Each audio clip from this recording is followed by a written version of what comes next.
כן, פעם שנייה שבני אבנר যখন ইরানের পারমাণবিক স্থাপনাগুলো ইসরায়েলি বোমার আঘাতে কাঁপছে, ঠিক তখনই হাজার মাইল দূরে মস্কোর কূটনৈতিক করিডোর থেকে ভেসে এলো এক হিমশীতল হুঁশিয়ারি। এটি কোনো সাধারণ বিবৃতি নয়, এটি ভ্লাদিমির পুতিনের পক্ষ থেকে তেল আবিব এবং ওয়াশিংটনের প্রতি একটি সুস্পষ্ট লাল দাগ টেনে দেওয়ার প্রচেষ্টা।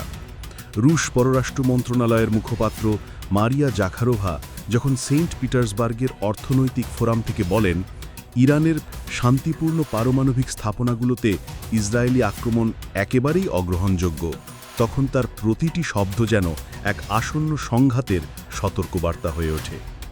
রাশিয়ার এই কড়া অবস্থান শুধু আন্তর্জাতিক আইন লঙ্ঘনের অভিযোগেই সীমাবদ্ধ নয়, এর গভীরে রয়েছে আরও দুটি ভয়ঙ্কর শঙ্কা।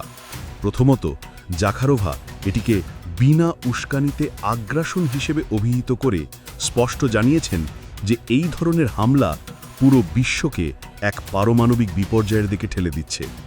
দ্বিতীয় এবং সবচেয়ে গুরুত্বপূর্ণ বিষয়টি হল, এই সংঘাতে রাশিয়ার নিজস্ব স্বার্থ সরাসরি জড়িত। তিনি বলেন, বিশেষ করে বুশেহার বিদ্যুৎ কেন্দ্রে কর্মরত রুশ বিশেষজ্ঞদের নিরাপত্তা নিয়ে আমরা গভীরভাবে উদ্বিগ্ন। এই একটি বাক্যই পুরো পরিস্থিতিকে নতুন মাত্রা দিয়েছে। এখন এটি আর শুধু ইরান ইসরায়েল সংঘাত নয়, এটি রাশিয়ার নাগরিকদের জীবনের উপর সরাসরি হুমকি। এই নাটকের অন্য প্রান্তে থাকা যুক্তরাষ্ট্রকেও ছেড়ে কথা বলেনি ক্রেমলিন। ওয়াশিংটনকে এই সংঘাতে সামরিকভাবে জড়িয়ে পড়ার বিরুদ্ধে কঠোরভাবে সতর্ক করে রাশিয়া বলেছে, এটি হবে অপ্রত্যাশিত নেতিবাচক পরিণতিসহ অত্যন্ত বিপজ্জনক একটি পদক্ষেপ। বিশ্লেষকের মতে, রাশিয়ার এই বার্তা দুইমুখী। একদিকে তারা ইসরায়েলকে সংযত হবার আহ্বান জানাচ্ছে, অন্যদিকে যুক্তরাষ্ট্রকে মনে করিয়ে দিচ্ছে যে মধ্যপ্রাচ্যের এই দাবা খেলায় তারাও একটি শক্তিশালী ঘুঁটি এবং তাদের স্বার্থে আঘাত লাগলে পরিস্থিতি নিয়ন্ত্রণের বাইরে চলে যেতে পারে।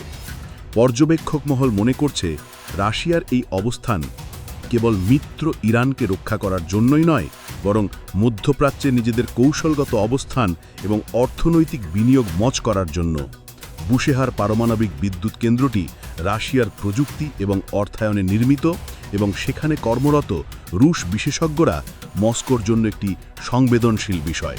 তাদের কোনো ক্ষতি হলে রাশিয়া যে বসে থাকবে না, সেই বার্তাই স্পষ্ট করে দেওয়া হয়েছে। শেষ পর্যন্ত প্রশ্নটি হল, মস্কোর এই হুঁশিয়ারি কি তেল আবিব এবং ওয়াশিংটন কানে তুলবে?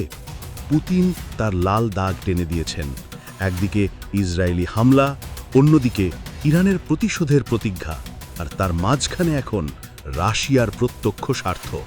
এই ত্রিমুখী সমীকরণ মধ্যপ্রাচ্যের বারুদ ঠাসা পরিস্থিতিকে এক ভয়ঙ্কর বিস্ফোরণের দ্বার প্রান্তে নিয়ে এসেছে। এখন একটি ছোট ভুলই পুরো অঞ্চলকে, এমনকি বিশ্বকে এক অকল্পনীয় পারমাণবিক সংঘাতের দিকে ঠেলে দিতে পারে। Desk report, 21 television.